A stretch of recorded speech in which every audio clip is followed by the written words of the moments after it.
小评选来看台北市726大罢免头一批投票呢，进入热战的阶段。国民党台北市立委王宏斌呢，透早做伙甲这个台北市长蒋万安徛伫街仔路伫宣讲，昨度过61岁生日这个王宏斌，被问到这个生日的愿望的时呢，讲了伤紧，讲了唔对气。伊话讲大罢免大成功，罢团是讲会互伊的愿望成真。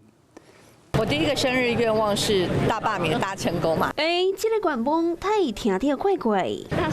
大失败，对不起哈，是大罢免大失败。好记者纠正，才发现家己讲唔对话，随解嘴讲是要希望罢免失败。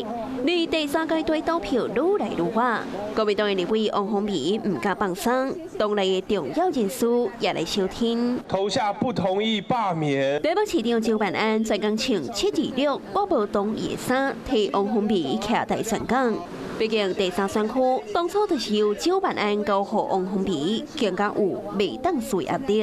不要让这么优秀的立委王宏威孤军奋战，我们要给他支持，给他鼓励。希望台北市国民党5位立法委员都能够挺过这一次的难关。王宏威委员亲中媚共的立场太明显了，然后跟其他的台北市的立委一样，都是扶滚旗的附随组织。今天蒋市长如果要跟这样子的立委站在一起扫街的话，我是觉得可能不见得会有加分，可能要想清楚哦。删除危害，罢免王宏威。刚当时罢免之工也继续徛伫路口发文宣，讲要拍拼完成王宏斌的生日愿望，大罢免大成功。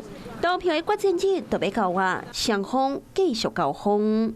Hello， 我是蒋欣梅。想要抢先掌握最及时的新闻资讯吗？赶快订阅、按赞、开启小铃铛，锁定华视新闻 YouTube 频道。